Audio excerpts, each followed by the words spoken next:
तो dear students, आपको पता है कि जनवरी के बाकी 21 दिन रह गए हैं। ठीक हो गया। मैंने पहले ही में कहा था फरवरी के मंथ को आप काउंट ना करें, क्योंकि उसमें फर्स्ट या सेकंड वीक में वो पेपर आपके स्टार्ट हो जाने हैं। बच्चों का सवाल क्या अब भी तैयारी हो सकती है? बच्चों ने पहले भी कहा था बिल्कुल हो सकती है। बात सिर्फ यही है कि अगर आपने अपने माइंड को तैयार कर लिया है कि आप तैयारी करेंगे, जो जो आपको कहा जाएगा, तो 100% इंशाल्लाह आप कामयाब हो जाएंगे।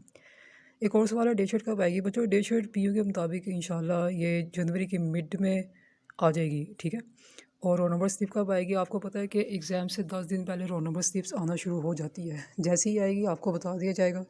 जैसे टी शर्ट आएगी वो भी बता दी जाएगा, तो उसकी आप जो है टेंशन ना लें। इसके अलावा वो बच्चे जो जॉब करते हैं, ठीक है, क्लासेस लाइव अटेंड नहीं कर सकते, कॉस्ट के एडवांस या टैक्स के न्यूमेरिकल के अगर वो वीडियोस लेक्चर परचेज़ करना चाहते हैं तो वो ले सकते हैं। एडवांस का कोई चैप्टर लेना चाहते हैं तो वो ले सकते हैं, या कॉस्ट का कोई भी चैप्टर। बाकी स्टैट, अकाउंट और इकोनॉमिक्स की न्यूमेरिकल वगैरह की सब चीज़ें। तो अभी भी आपको जो फैसिलिटी दी जा रही है पढ़ने के लिए, तैयारी करने के लिए। अब ज़ाहिर सी बात है, वही बात है कि सोचने का टाइम नहीं है। अगर आप सोचेंगे कि जी हम जाके एनुअल में क्लियर करेंगे, तो मैं आपको पहले ही कह देता हूँ बच्चों, चांस कभी भी ज़ाया मत करें। हर चांस को जो है अवेल लाजमी करें, चाहे उसमें से आपकी दो ही सप्लियाँ क्लियर हो जाए। तो सप्ली वाले स्टूडेंट्स होते हैं बच्चों, उनको मैं कभी भी रिकमेंड नहीं करता कि वो वीडियो लेक्चर से तैयारी करें। उनके लिए लाइव क्लास ही बेस्ट रहती है, क्योंकि इनके पास टाइम कम होता है और इनके कॉन्सेप्ट को क्लियर करने के लिए सबसे बेस्ट जो है ज़रिया है। तो पास बच्चों ने क्या किया, सप्ली में छोड़ दिया और कह रहे हैं कि जी हम एनुअल में देंगे। तो बच्चों, पेपर लाजमी दें। हो सकता है अगर आपकी 4 सप्लियाँ उसमें से 3 या 2 क्लियर हो जाएँ तो आपके लिए 1 हो जाए। तो चांस कोई भी आपको ज़ाया नहीं करना चाहिए। बहुत से टीचर्स बच्चों को डिग्रेड कर रहे हैं कि सप्ली का पेपर ना दें, मुश्किल होता है एनुअल में देना। तो बच्चों, एनुअल का कौन सा स्टैट का ईजी है? तो ये सब फजूल बातें। तो आपने तैयारी करनी है तो आप कर सकते हैं। अभी भी बच्चे डेली आते हैं लेकिन वही मिसबिहेव वगैरह कर रहे हैं। मैंने आपको पहले ही बताया कि अगर आप मिसबिहेव करते हैं या गालियाँ निकालते हैं, इनसे बैड कमेंट्स करते हैं, तो ये आप अपनी ट्रेनिंग को शो करवाते हो। फिर ये आपके पढ़ने लिखने का कोई फ़ायदा नहीं, अगर आपको तहज़ीब नहीं आनी, आपको बात करने का तरीका नहीं आना। ठीक है। क्योंकि यहाँ पर स्टूडेंट्स अपनी मर्ज़ी से आते हैं। बच्चे इतने समझदार होशियार हैं, उनको पता होता है कि टीचर्स कैसे पढ़ा रहे हैं। लेकिन हमारे यहाँ पे जो मोस्टली स्टूडेंट है वो कहते हैं हर काम हमें फ्री का मिल जाए।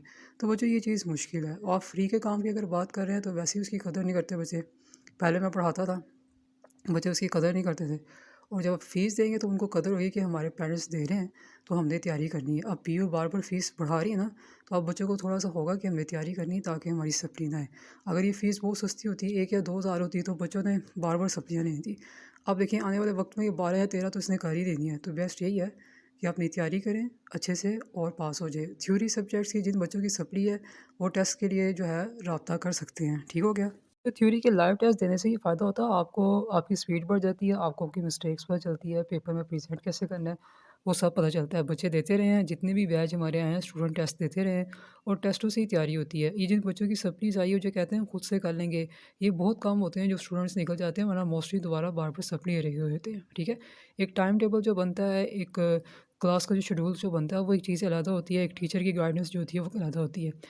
मैं ये कहता हूँ कि आपको जिन भी टीचर की समझ आती है, आप उनके पास ज़रूर जॉइन करें, उनसे पढ़ें। कभी मैंने ये नहीं कहा कि जी मुझसे ही पढ़ना है। सिर्फ़ मैं ये कहता हूँ जो पढ़ने के लिए आना चाहते हैं, मोस्ट वेलकम। व्हाट्सएप नंबर दिया हुआ है, सारी डिटेल्स ऊपर लिखी हुई है। आप व्हाट्सएप नंबर पे कॉन्टैक्ट करें, आपको सब चीज़ें बता दी जाएँगी। उसके बाद आपकी मर्ज़ी है, आपने पढ़ना है या नहीं पढ़ना है।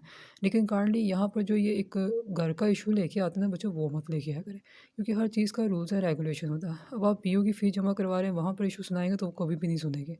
ठीक है? तो ये थी आज की वीडियो। तैयारी स्टार्ट कर दें अपनी।